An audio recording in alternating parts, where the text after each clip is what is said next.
बिस्मिल्लाहिर्रहमानिर्रहीम। नाज़रीन अस्सलाम वालेकुम, मैं हूँ इमरान वसीम। नाज़रीन, chief justice of Pakistan justice Yahya Afridi की सरबराही में 3 रुकनी बेंच और अदालत उज़्मा का कमरा अदालत नंबर 1 9 मई के मुकदमात की समाअत हुई। बानी तहरीक इंसाफ इमरान खान के केसेस भी आज बेंच के सामने समाअत के लिए मुकर्रर थे। खान साहब के वकील सलमान सफदर साहब पेश हुए। आज की अदालती कार्रवाई में क्या हुआ, अदालत की जानिब से क्या बड़ा फैसला इमरान खान साहब के केसेस में किया गया है, एक तो ये डिटेल आपके साथ हम शेयर करेंगे। फवाद चौधरी और शेख रशीद को क्यों अदालत की तरफ से मोहलत दी गई, सनम जवेद पीटीआई की खातून रहनुमा हैं, उनकी रिहाई कैसी हुई, उनकी ज़मानत कैसी हुई, इससे मुतल्लिक भी आज कमरा अदालत में एक इंकिशाफ किया गया है। वो इंकिशाफ क्या है, सुप्रीम कोर्ट से जुड़ी 2 और अहम खबरें भी हैं, उनकी तफसीलात भी व्लॉग में आपके साथ हम शेयर करेंगे। लेकिन प्रोग्राम का आगाज़ करने से पहले आपसे दरख्वास्त करेंगे कि चैनल को सब्सक्राइब कर लें, बेल आइकॉन का बटन प्रेस करें। वीडियो अगर आपको पसंद आए तो इसे लाइक और शेयर ज़रूर करें। सबसे पहले तो नाज़रीन आपको बता दें कि जस्टिस अली बाकर नजवी साहब, जिनकी कल अलविदाई तकरीब लाहौर हाई कोर्ट में हुई थी, आज उन्होंने सुप्रीम कोर्ट के जज का हल्फ उठा लिया है।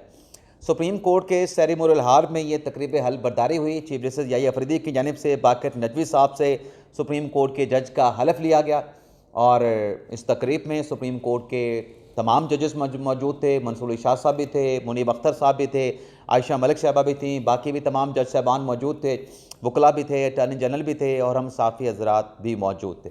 एक तो नाज़रीन ये खबर हो गई, और इसमें दूसरी जो चीज़ है कि जो 18 अप्रैल को जुडिशल कमीशन का इजलास बुलाया गया था कॉन्स्टिट्यूशनल बेंच के लिए 2 नए जजेस नॉमिनेट करने के लिए, उसमें अब तो आज बाकर नजवी साहब ने हल्फ उठा लिया है और आज वो चीफ जस्टिस के साथ कमरा अदालत नंबर 1 में बैठे भी हैं, मुकदमात की उन्होंने सुनवाई भी की है। तो इम्कान है कि एक तो कॉन्स्टिट्यूशनल बेंच के लिए बाकर नजवी साहब जो है वो नामजद हो जाएंगे। दूसरे जो जज कॉन्स्टिट्यूशनल बेंच के लिए नामजद हो सकते हैं, जो हमने ज़राए से बात की है, तो पता ये चला है कि उसमें जस्टिस शफी सदीकी साहब, अतर मिनल्ला साहब का नाम भी कहीं ना कहीं लिया जा रहा है और जस्टिस अकील अब्बासी साहब। ये 3 जज हैं जो कॉन्स्टिट्यूशनल बेंच के लिए, इन 3 में से एक जज जो है वो नॉमिनेट हो सकता है। लेकिन 18 अप्रैल का नाज़रीन जो जुडिशल कमीशन का इजलास है, उससे मुतल्लिक ये भी खबर सामने आई है कि उसकी तारीख को पाकिस्तान तहरीक इंसाफ के रहनुमा जुडिशल कमीशन के रुकन बैरिस्टर अली ज़फ़र की दरख्वास्त पे उस तारीख को चेंज कर दिया गया है। पहले 18 को इजलास होना था, अब ये 17 को यानी कल 3 बजे जुडिशल कमीशन का इजलास होगा। चीफ जस्टिस याहिया अफरीदी साहब जो हैं इस कमीशन इजलास की सरबराही करेंगे। हमने ज़राए से पता किया कि ये अचानक से तारीख क्यों तब्दील कर दी गई, तो हमें यह बताया गया कि जो जुडिशल कमीशन के अरकान का मुतलका लोगों का जो व्हाट्सएप ग्रुप है, उसमें अली ज़फ़र साहब ने बात की कि ये जुमे की बजाय आप जुमेरात को रख लें।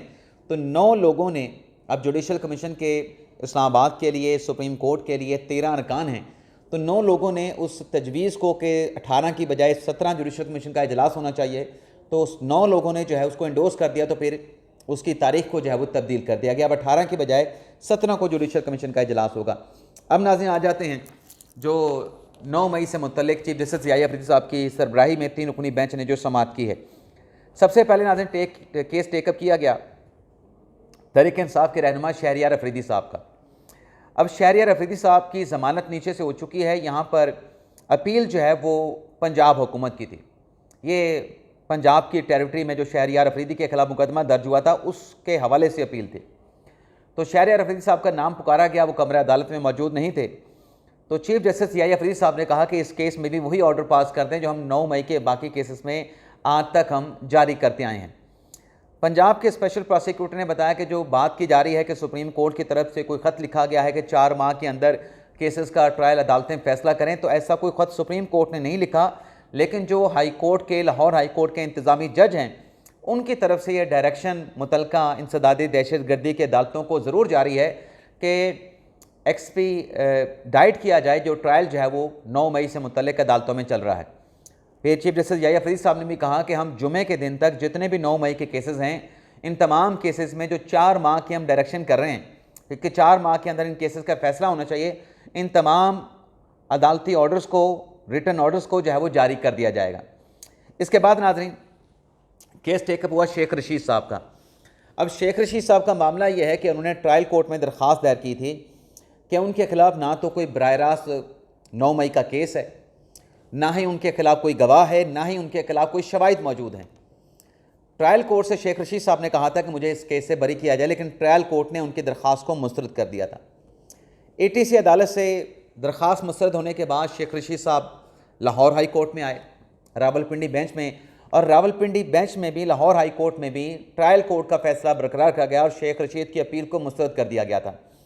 आज उनकी सेक्शन 265 की जो बरियत की दरख्वास्त है, उस पर आज जब समाअत का आगाज़ हुआ तो पंजाब के प्रोसिक्यूटर जुल्फ़िकार नकवी साहब ने कहा कि ये चूँकि बरियत की दरख्वास्त मुस्तरद होने पर अपील है शेख रशीद साहब की, तो इसको आप दलाइल के लिए रख लें। चीफ साहब ने ये पूछा अपने शेख रशीद साहब के वकील से, सरदार अब्दुल राज़िक साहब से, कि क्या आइंदा हफ्ते रख लें। तो शेख साहब के वकील ने कहा कि हमारे ख़िलाफ़ तो कोई गवाही नहीं है, हमारे के ख़िलाफ़ कोई रेफरेंस ही नहीं है, तो हम तो बरियत की दरख्वास्त को प्रेस करना चाहते हैं। चीफ जस्टिस याहिया फरीदी साहब ने कहा कि हमने 4 माह की डायरेक्शन कर रखी है, और जैसे शकील भी बोले, उनकी तरफ से कहा गया कि जब वहाँ पे ट्रायल कोर्ट में दलाइल देने की बारी आएगी तो आप ये प्ली वहाँ पे ले सकते हैं कि आपके ख़िलाफ़ शवाहिद ही नहीं तो आपका बरियत का केस बनता है, तो ये बातें आपकी वहाँ पे कंसिडर हो जाएंगी। लेकिन शेख रशीद साहब के जो वकील हैं सरदार अब्दुल राज़िक साहब, वो कंटेस्ट कर रहे थे, जिस पर चीफ जस्टिस याहिया फरीदी साहब ने कहा कि आप ऐसा करें, आप अपने क्लाइंट के साथ मशवरा कर लें। इस मौके पे जब हमने 4 माह की डायरेक्शन ATC कोर्ट को करनी है, हम अगर आपकी लाहौर हाई कोर्ट के फैसले के ख़िलाफ़ अपील को मुस्तरद कर देंगे तो इसका नेगेटिव इन्फ्लुएंस जो है वो ट्रायल कोर्ट पे भी जाएगा। तो आप सोच लें, आप फैसला कर लें, हम आपको वक्त दे देते हैं, अपने क्लाइंट के साथ बैठ जाएं। अगले हफ्ते 22 अप्रैल को दोबारा इस केस की समाअत करेंगे। याहिया फरीदी साहब ने कहा कि मेरा बेंच नहीं होगा, अब हाशिम काकड़ साहब जो है वो 9 मई से मुतल्लिक उनका जो बेंच है वो इन केसेस की समाअत करेगा। अब शेख साहब को तो मोहलत दे दी गई है, देखते हैं सोच विचार के बाद 22 अप्रैल तक वो क्या फ़ैसला करते हैं। इसके बाद नाज़िम बानी तहरीक इंसाफ इमरान खान के जो ज़मानतों से जुड़े कोई 5 मुकदमा थे उनको जो है वो टेकअप किया गया। उसमें नाज़िम जुल्फ़िकार नकवी साहब ने, जो कि पंजाब के स्पेशल प्रोसिक्यूटर हैं, उनकी तरफ से जब दलाइल का आगाज़ किया गया तो चीफ साहब ने कहा कि आप क्या इमरान खान साहब के जो केसेस हैं उनको कंटेस्ट करना चाहते हैं, यानी लड़ना चाहते हैं, आर्गूमेंट करना चाहते हैं। जिस पे जुल्फ़िकार नकवी साहब ने कहा कि मैं आर्गू नहीं कर रहा, मैं कंटेस्ट भी नहीं कर रहा, मैं सिर्फ ये जो हक़ाइक़ हैं जो इस केस के साथ जुड़े हैं वो हक़ाइक़ अदालत को बताने की कोशिश कर रहा हूँ। अदरवाइज़ तो ये जो मुकदमा आपके सामने बानी PTI की ज़मानत दरख्वास्तों से मुतल्लिक है, ये केस गैर मौसर हो चुका है। ये केस जो है वो लाइव इशू नहीं रहा। अदालत ने कहा कि जब लाइव इशू नहीं रहा तो फिर वो हक़ाइक़ शिकायत वाली बात भी आप छोड़ें। तो अदालत ने इसमें भी ऑर्डर कर दिया कि 4 माह के अंदर जो ट्रायल कोर्ट है वही वाला ऑर्डर के 4 माह के अंदर इन केसेस का फ़ैसला किया जाए। फिर नाज़िम इमरान खान साहब के 12 केसेस का एक और बेंच जो है वो समाअत के लिए पुकारा गया। जब वो केस पुकारा गया तो इमरान खान साहब के जो वकील हैं सलमान सफदर साहब, वो रोस्टम पे आके खड़े हो गए। याहिया फरीदी साहब ने उनसे कहा कि आप अपनी सीट पे बैठ जाएं फ़िलहाल, क्योंकि ये पंजाब के प्रोसिक्यूटर की पंजाब हुकूमत की अपीलें हैं तो पहले उनको आर्गू करने दें। याहिया फरीदी साहब ने कहा कि ये 12 मुख्तलिफ़ केसेस हैं। नकवी साहब ने भी कहा कि बिल्कुल ये 12 मुख्तलिफ़ केसेस हैं, लेकिन ये फ़िज़िकल रिमांड से मुतल्लिक इमरान खान साहब के जो नीचे नहीं दिया गया, उस पर हमने अपील जो है वो दायर की थी। लाहौर हाई कोर्ट में भी हमें रिलीफ नहीं मिला था। जुल्फ़िकार नकवी साहब ने कहा कि इसमें हमारा मुद्दा ये था कि जो इमरान खान हैं वो शामिल तफ्तीश नहीं हो रहे, वो इंक्वायरी को ज्वाइन नहीं कर रहे और इंक्वायरी में तफ्तीशी के साथ तावन नहीं कर रहे। याहिया फरीदी साहब ने यहाँ पे पंजाब के प्रोसिक्यूटर को रोक दिया कि नहीं, आप ऐसा ना करें। अब किस बात से रोक रहे हैं कि इमरान खान तावन नहीं कर रहे इंक्वायरी में, तो हम इसलिए आपके सामने खड़े हैं। याहिया फरीदी साहब ने कहा कि किस चीज़ के लिए आप रिमांड वहाँ पे मांग रहे थे। पंजाब के प्रोसिक्यूटर जुल्फ़िकार नकवी ने दोबारा ये बात कही कि अब तो रिमांड वाला स्टेज तो गुजर चुका है। हमने बानी तहरीक इंसाफ इमरान खान के जुल्फ़िकार नकवी साहब ने कहा कि एक तो हमने उनका फ़ोटोग्रामेट्री टेस्ट करवाना है, दूसरा जुल्फ़िकार नकवी साहब ने कहा कि उनका पॉलीग्राफिक टेस्ट करवाना है, और तीसरा पंजाब के वकील ने कहा कि वॉइस मैचिंग, कुछ वीडियो ऑडियोज़ हैं उसमें इमरान खान साहब की वॉइस मैचिंग हमने करनी है, और इन तीनों टेस्ट के लिए जो मशीनरी है वो हम लेके अडयाला जेल चले जाएंगे, तो हमें ये टेस्ट करने हैं, इसकी आप इजाज़त दे दें। सलमान सफदर साहब इमरान खान साहब के वकील बोलें कि अब तो स्टेज हम बहुत एडवांस स्टेज पे आ चुके हैं। सलमान सफदर साहब ने कहा कि अब तो उन केसेस में फ़र्द जुर्म जो है वो लगाई जानी है, मुल्ज़मान पे फ़र्द जुर्म पड़ी जानी है, तो अब ये फ़िज़िकल रिमांड वाला मामला ये कैसे हो सकता है। और फिर सलमान सफदर साहब ने भी कहा कि 4 माह की जो आपने डायरेक्शन की है वो डायरेक्शन भी आपने कर रखी है, तो अब ये रिमांड लेके क्या करेंगे। तो उस पर नाज़रीन याहिया फरीद साहब ने कहा कि ये जो पंजाब के प्रोसिक्यूटर जुल्फ़िकार नकवी साहब जो बात कर रहे हैं उसमें वो रिमांड नहीं मांग रहे कि इमरान खान साहब का दोबारा से रिमांड दिया जाए 9 मई के इन 12 केसेस में। याहिया फरीद साहब ने सलमान सफदर साहब से कहा कि वो इस केस में कह ये रहे हैं कि हमने इमरान खान साहब के कुछ टेस्ट करने हैं, फोटोग्रामेट्री टेस्ट है, वॉइस मैचिंग का टेस्ट है, और एक और टेस्ट कौन सा है जी, पॉलीग्राफिक टेस्ट है, वो टेस्ट हमने करना है। तो इंक्वायरी के सिलसिले में टेस्ट करना चाहते हैं, तो आप बता दें इस पे आप कहना चाहते हैं, क्या कहना चाहते हैं। तो सलमान सफदर साहब ने कहा कि फिर मुझे बानी तहरीक इंसाफ इमरान खान के साथ मुलाकात करने दें, मेरा तो आज वकालतनामा भी नहीं है और मैं उनसे नई हदायत लेके अगली तारीख पे अदालत को बता दूंगा कि मेरे क्लाइंट का क्या कहना है। यानी सलमान सफदर साहब पंजाब हुकूमत के इन 3 टेस्ट के हवाले से जो अपील थी उसकी मुखालफत कर रहे थे।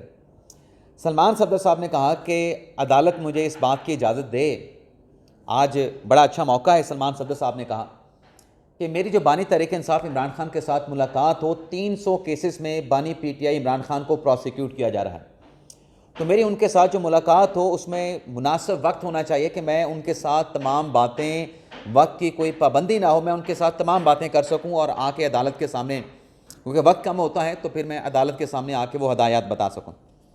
याहिया फरीद साहब ने कहा कि आप अपने, क्योंकि कह ये रहे थे सलमान सफदर साहब कि आप इमरान खान से मुलाकात का मुनासिब ऑर्डर जो है वो जारी करें।